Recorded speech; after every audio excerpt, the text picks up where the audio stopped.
नमस्कार साथियों, आइए सुनते हैं मालती जोशी जी की लिखी कहानी चंद्रहार।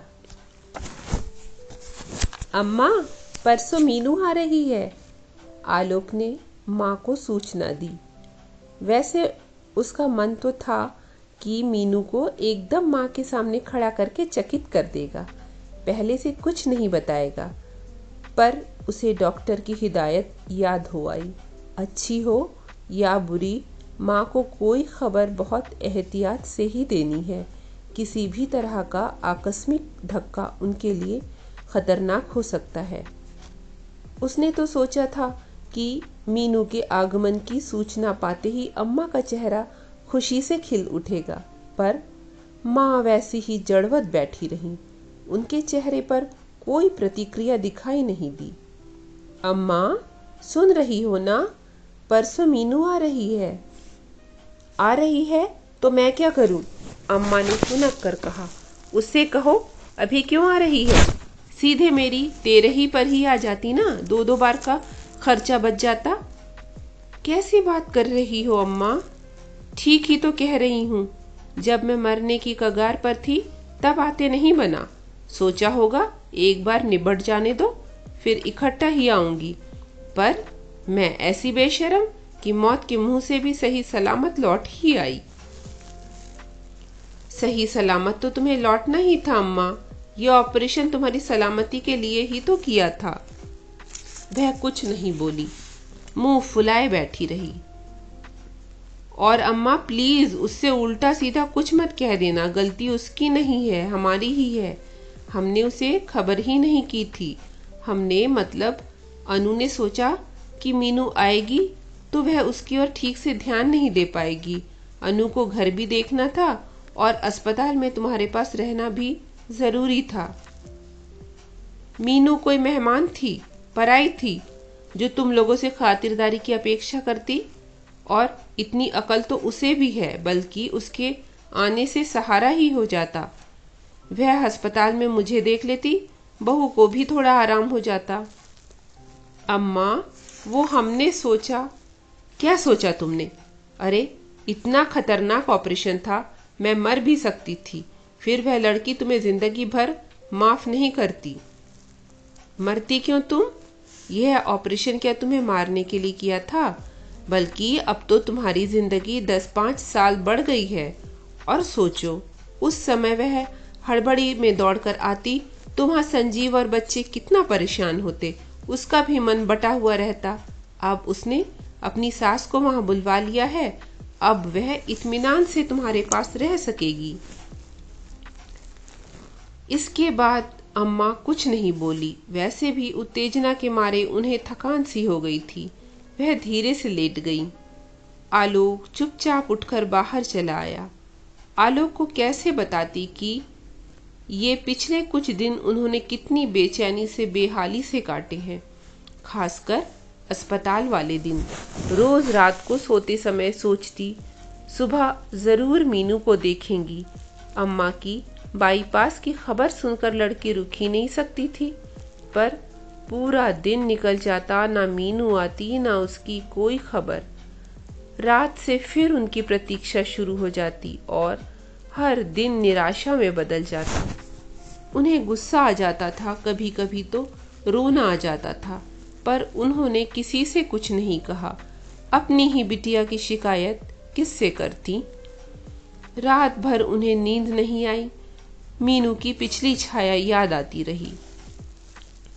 उस बार ननद की शादी में आई थी। सारे दिन ससुराल में ही बीत गए। जाने से पहले 2 दिन के लिए वे लोग उनके पास आए थे। उस दिन आलोक ने पिक्चर का प्रोग्राम बना लिया था, पर मीनू नहीं गई। बोली, भैया मैं उतनी देर अम्मा के पास और बैठ लूंगी। अनुपमा भी नहीं गई। उस पर तो मेहमान नवाजी का सारा भार था। फुर्सत के क्षणों में अम्मा ने अपना सारा खजाना उसके सामने खोल कर रख दिया। उतनी भारी साड़ियां पहनने की अब उनमें ना तो ताकत थी, ना ही शौक रह गया था। चाहती थी कि बिटिया अपनी पसंद की चुन ले, बाकी वह बहू को दे देंगी। मीनू बोली, इतनी साड़ियों का मैं क्या करूँगी अम्मा? साल में मुश्किल से 8-10 बार पहन पाती हूँ। मेरी शादी वाली साड़ियाँ ही पड़े पड़े खराब हो रही हैं और इन साड़ियों के तुम सूट तो बनवाने नहीं दोगी। उन्होंने फौरन साड़ियाँ समेट ली। खबरदार जो इन साड़ियों पर कैंची चलाई। जिनके पास नहीं होता वे बेचारे तरसते हैं और तुम लोगों को ये दरिद्री लक्षण सूझते हैं। अच्छा, साड़ियाँ छोड़ो, मैं चांदी के बर्तन तुम दोनों में बांट देना चाहती हूँ। अभी ले जाओगी या अगली बार? मैं हिंदुस्तान रहने आ जाऊंगी ना, तब ले जाऊंगी। अभी ले जाऊंगी तो देवरानी के लॉकर में पड़े रहेंगे, बाद में मांग भी नहीं पाऊंगी। इससे तो यहीं पड़े रहने दो। वैसे भी मुझे बर्तनों में इंटरेस्ट नहीं है। जाने से पहले तुम अपना चंद्रहार मुझे दे देना। एक एक लड़ अपनी दोनों बहुओं को पहनाऊंगी, एक मैं पहनूंगी। तुम्हारा आशीर्वाद हमेशा हमारे साथ रहेगा। सुबह कहना था ना निकलवा लाते। कल दोपहर की फ्लाइट है ना, 11 बजे चलेंगे। इतनी जल्दी नहीं है अम्मा, अभी मेरे बच्चे ब्याहने लायक हुए हैं ना। तुम अभी मरने जा रही हो। मरते समय क्या पता याद रहेगा अभी कि नहीं। तो भाभी से कहती जाओ ना। और उसने तुरंत भाभी को आवाज दे दी, भाभी ये जरा सुनती जाओ, अम्मा क्या कह रही हैं। भाभी आंचल से पसीना पोंछते हुए हाजिर हुई। पार्वती, जरा कढ़ाई चलाती रहना, मैं आ रही हूँ। फिर मीनू से बोली, बोलो क्या कह रही थी? मैं नहीं, अम्मा कह रही हैं। भाभी ने अब अम्मा की ओर देखा, वह सक पका गई। धीरे से बोली, मैं मर जाऊं तो मेरा चंद्रहार इसे दे देना। तो अपने हाथ से दे दीजिए। मरने का इंतजार क्यों करती हैं? मैं जाऊं, मेरी कढ़ाई जल रही है। बाद में पार्वती ने बताया कि बहू जी बड़बड़ा रही थी कि सेवा करने के लिए हम हैं और मेवा लूटने के लिए बिटिया रानी। मजाक में ही सही बेटी ने एक इच्छा प्रकट की थी तो अम्मा जी ने निश्चय कर लिया था कि अपनी लाडली की इच्छा का मान जरूर रखेंगी। ऑपरेशन की तारीख तय होते ही वह बैंक गई और हार निकाल लाई थी। मन हुआ कि बहू से कह दे कि ऑपरेशन के दौरान उन्हें कुछ हो जाए तो मीनू को उसकी सौगात दे दे, पर बहू की उस दिन की बात याद करके हिम्मत नहीं पड़ी। सब कुछ उन्होंने भाग्य के भरोसे, ईश्वर के भरोसे छोड़ दिया था। ईश्वर उन्हें अपने घर से लौटा लाए थे। अब वह अपने हाथ से बेटी को उसकी थाती सौंप सकेंगी। शाम को बहू चाय देने आई तो उन्होंने पूछा, मेरी अलमारी की चाबी तुम्हारे पास है ना? हाँ, क्यों? सोच रही थी बैठे बैठे जरा ठीक कर लेती। अम्मा जी, अभी आपकी तबीयत उतनी ठीक नहीं हुई है। बेकार में एक्सर्शन मत लीजिए, पहली फुर्सत में मैं ही ठीक कर दूंगी। अरे, मैं कोई पूरी थोड़े ही खंगालूंगी।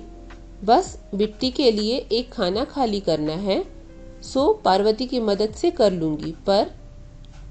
पर गेस्ट रूम में अलमारी है तो? नहीं, बिट्टी इस बार अकेली आ रही है, मेरे पास ही रहेगी, उन्होंने दृढ़ता से कहा।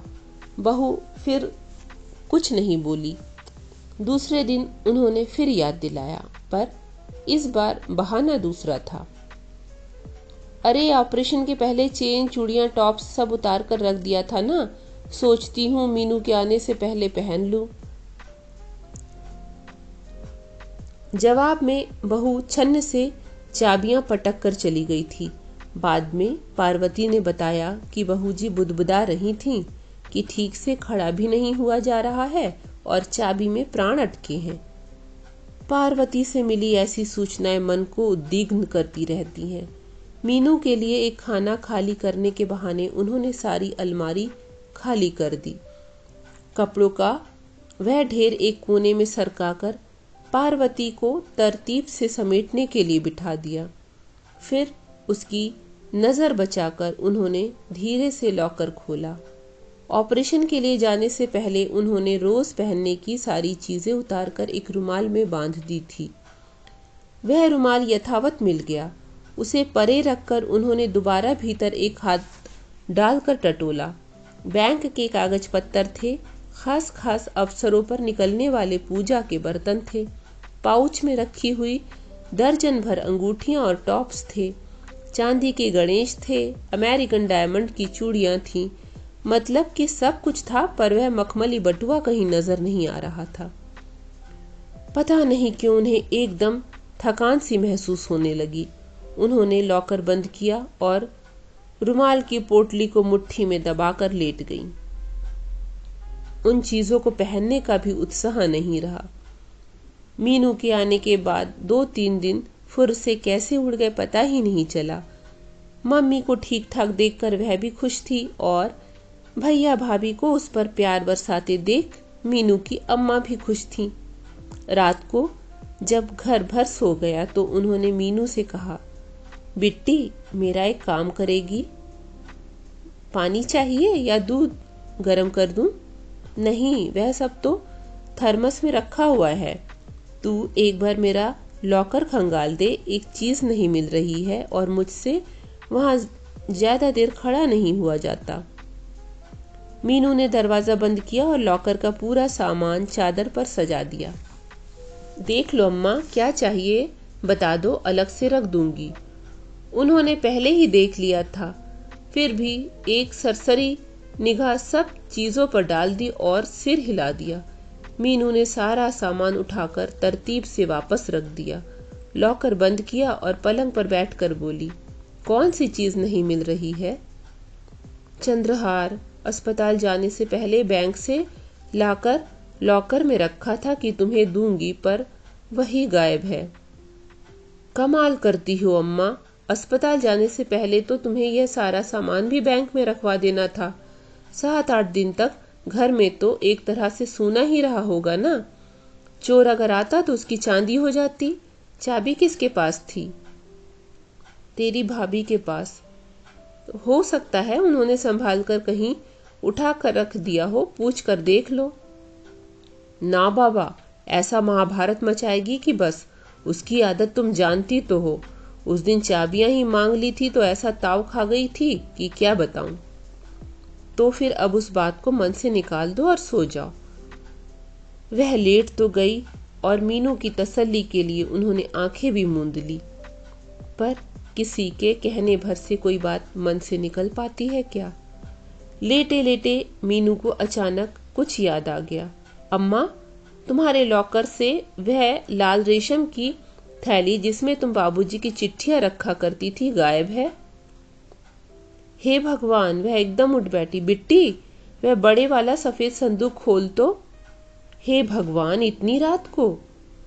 मीनू ने याचना के स्वर में कहा, पर अम्मा उसकी ओर बड़ी आशा से देख रही थी। उठना ही पड़ा। कोने में रखे उस संदूक को खोलना आसान काम नहीं था। उस पर दुनिया भर का कबाड़ रखा हुआ था। संदूक में भी अल्लम गल्लम सामान ही था। पुराने ढेर सारे एल्बम, खानदान के ग्रुप फोटो, बाबूजी को यहाँ वहाँ से मिले मानपत्र, सर्टिफिकेट्स, मेडल्स, शादी के कार्ड्स, परिवार भर की जन्म कुंडलियां। एक पूरा संसार बंद था उसमें, जिसे अम्मा ने जतन से सहेज कर रखा था। उसी सामान को उलटते पलटते वह रेशमी थैली हाथ आ गई। वह कुछ सोचती इससे पहले ही अम्मा ने झपट कर उसके हाथ से ले ली और अधीरता से डोरियां सरकाई और उसमें से वह जामुनी मखमली पाउच निकल आया। उसे माथे से छुआते हुए उन्होंने कहा, शुक्र है भगवान का, मिल तो गया। चल, अब मिल गया है तो चुपचाप रख ले, मेरी एक चिंता दूर हुई। उन्होंने जैसे ही पाउच आगे बढ़ाया, मीनू ने एक झटके से हाथ हटा लिया, जैसे उसे बिजली का करंट लग गया हो। नहीं अम्मा, अब मैं यह हार नहीं लूंगी। क्यों? मेरी चीज है, मैं दे रही हूं। हाँ, पर इस हार को लेकर तुम पता नहीं क्या क्या सोच गई थी।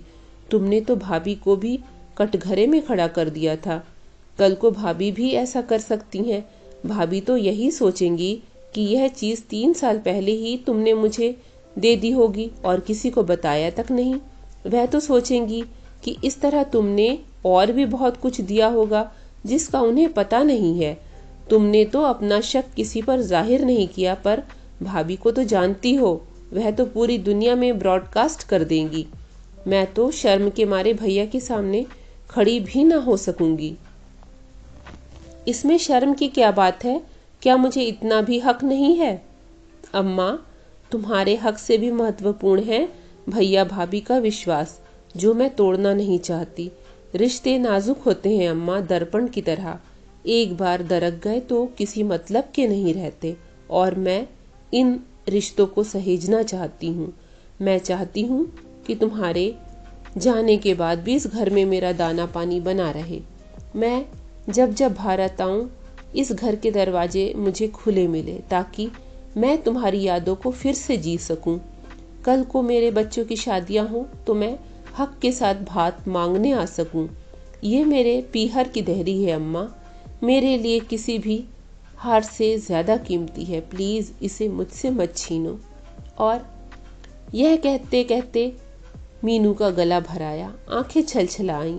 अम्मा ने आगे बढ़कर उसे गले से लगा लिया और उसकी पीठ पर हाथ फेरते हुए बोली, अरे वाह, मेरी लाडो तो मुझसे भी ज्यादा समझदार हो गई है। और यह कहते हुए उनकी भी आवाज भीग गई। ये थी एक प्यारी सी कहानी, चंद्रहार। अगर प्रस्तुति पसंद आई हो तो लाइक कर दीजिएगा, चैनल पर नए हो तो सब्सक्राइब कर लीजिएगा। धन्यवाद।